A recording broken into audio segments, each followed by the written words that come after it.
Okay, this is Unit 49, Assignment 1, 3D Engines for Game Development.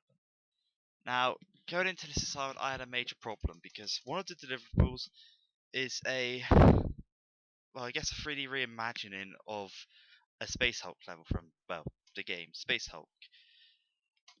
And, the major problem I had was UDK itself in this instance because we were using an old version of faulty UDK at college, which was mainly due to it wasn't being updated and it had a lot of errors in combination with the systems we were using.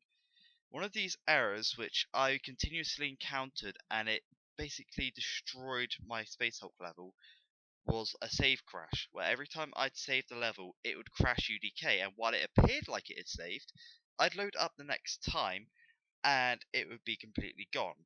So, week after week, I'd do all of these changes to a level over a lesson.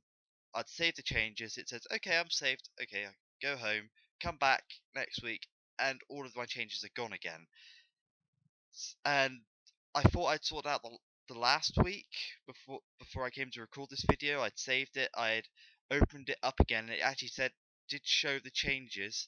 I came home, I started the level, and it was as if I hadn't done any work. So I have no idea what the problem was because UDK had actually saved that time. So I can't actually show you. Well, I'm gonna deliver the level in the assignment, obviously, but I can't actually show you what's this what my level really was supposed to entail because everything that it had got deleted. So I'm going to explain all the aspects of what the game was meant to demonstrate instead, using other games as examples, and hopefully this will work. If not, I'm going to have to try and rebuild a whole Space Hulk level. So let's start with cameras. So the game was meant to demonstrate different camera angles. So when you go through into different parts of the level, the camera angle is meant to change. So in all games not every game has every angle, but in games there are generally three angles that are more commonly seen than the others, which is FPS, TPS, and aerial, which is obviously otherwise known as God view. So FPS stands for first person shooter, which is actually a genre and not a camera angle. Despite this, the FPS tag is always stuck onto games that are seen from a first person angle, even if there aren't any guns or anything shooting, which I always saw as strange, but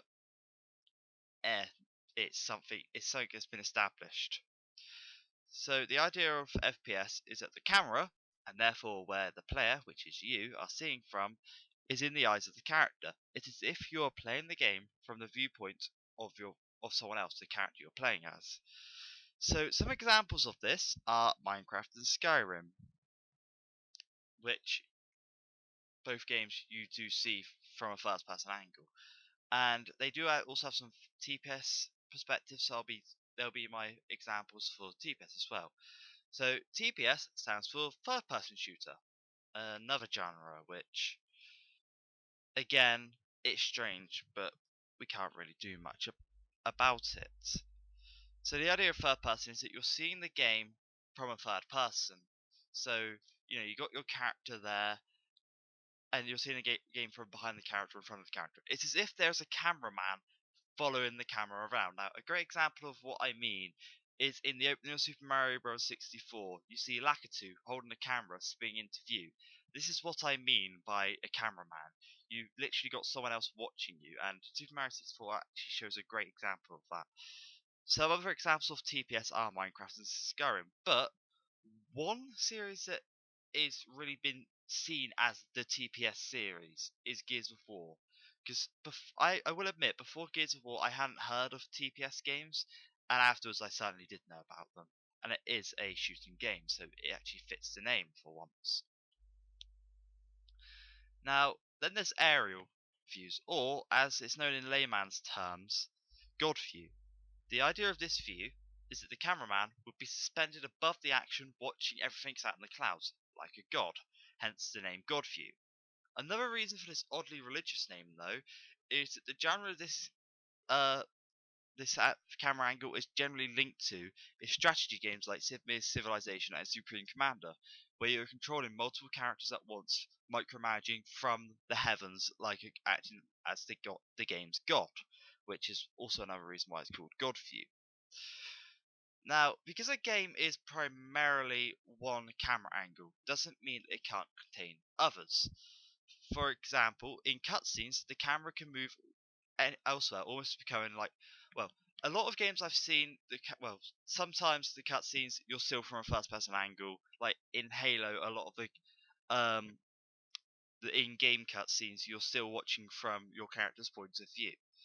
But another view I've kind of seen, which this one kind of comes out in like games like Legend of Zelda Wind Waker, is sort of the security camera angle where the camera is just stuck on a wall watching the action from a distance.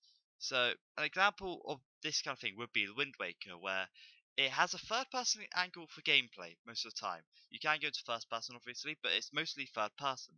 But in cutscenes, the camera will kind of just move away from the player and watch other things, like the enemies coming into the room, which you obviously can't see from your normal third person angle, so it kind of takes on a different angle.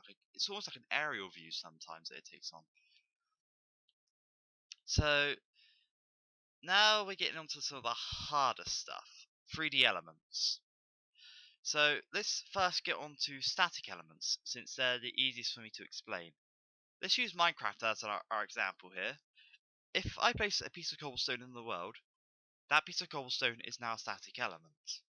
A static element is essentially an object that, when it is in the world, it cannot move, and except for being collided with, it is non-interactable. You can't move it, it's just there to be a wall, essentially. Now, static elements generally build up the world around the player. It means that you can't run through a wall or something, because a wall would be a static element, so you go slamming into the wall, and in some games you get a broken nose. And in real life, you probably get a broken nose if you're doing that. So don't do that in real life. Dynamic elements, then, using Minecraft again as a dynamic element. Well, using it as an example, a dynamic element would be a door, a trapdoor, or a piston. In principle, a dynamic element is like a static element that you can but you can interact and move it around. Which, under normal circumstances, they follow the rules of a static element. Like a door, until you actually tell a door to open, it would act as if it was a wall to you, unless it was one of these games where doors break if you run into them. But we're not using those games as an example. So a dynamic element will usually move with a player's interactivity, like opening the door, as I've been using as an example constantly, or turning on a light. The light switch would be no, the light would kind of be dynamic because it would be affected by the player as well. So yeah, the light could be a dynamic element in this example. Now we're going to start getting onto some of the harder stuff to explain, which is sound. In a game, sound is used to add immersion. You know, you're walking through a tunnel in a horror game, and then you just suddenly hear some like scratching in the distance. Yeah, that's what sound is for. But the sound has to be realistic. Now, what I mean by realistic is we're going to actually use real life as an example. So let's say for this example, I'm imbued in a hotel. You know, I'm just having a wonderful time, sat on a reclining chair, just enjoying the beautiful rain that's always over imbued when I go there. And then meanwhile, in Plymouth, there's a guy who's extremely angry. He walks out of his house and he slams that door shut. Now, for him and anyone around him, that door would be very loud and probably very alarming.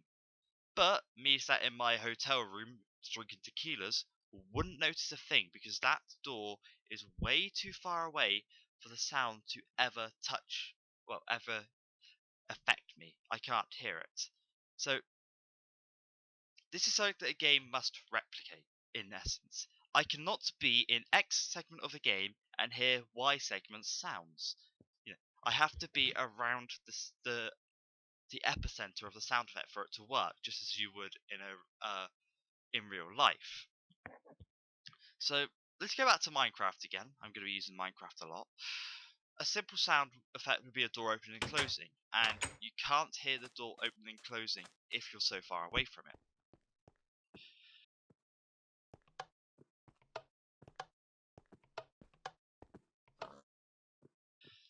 Now we're going to talk about the most difficult thing, which is lighting. Now I probably don't have the right idea for this, but I'm going to try my best. In a game, you can't see without lighting. That's a fact. You need some sort of light traveling into your eyes to see. Even in real life, that's how it works. So there is something known as static lighting, but lighting is almost always dynamic because light moves and it's updating. So in a game, using a simple example, if you could see your shadow as you're moving around a light source, the shadow would be moving as well. It would be updating, just like in real life. Now, as not all games have shadows, obviously, but in games like Minecraft, when you see the sun setting, the light does dim, it updates, and it's all dark. You can still see because there's sunlight there. You can still see in the middle of the night, but that's the idea. It's updating light. It's dynamic, and lighting is very important in a game because if you don't have the right lighting, you can't see. So in horror games, going back to them, lighting would be very dark. You you would barely be able to see anything in a horror game. You might have like a torch or a flashlight or something like that, and you're just looking around. And that's pretty much your range of light. You can't see anything else. Finally, we have to talk about key bindings. Now, this one is meant to be more towards the game that I made, which, as I said, I had all the key bindings ready. But here's an example of what a key binding is. I press F on the keyboard. My character pulls out a torch and turns it on. That is what a key binding is, in essence. You press a button and it changes something in the game. Now, obviously, movement keys are a input device. But if we use Minecraft as our example yet again, if you press F5, you'll cycle between a first person perspective, a third person perspective, and then a sort of mirrored third person perspective where you're seeing your player from the front. And you go back to first person, you press F5 again. This is what an input device generally is. Well, that's it. That was a lot of speaking. So, well, that's it for this assignment. I thank you for listening to me, and well, thank you for having the patience to listen. So, thanks for watching.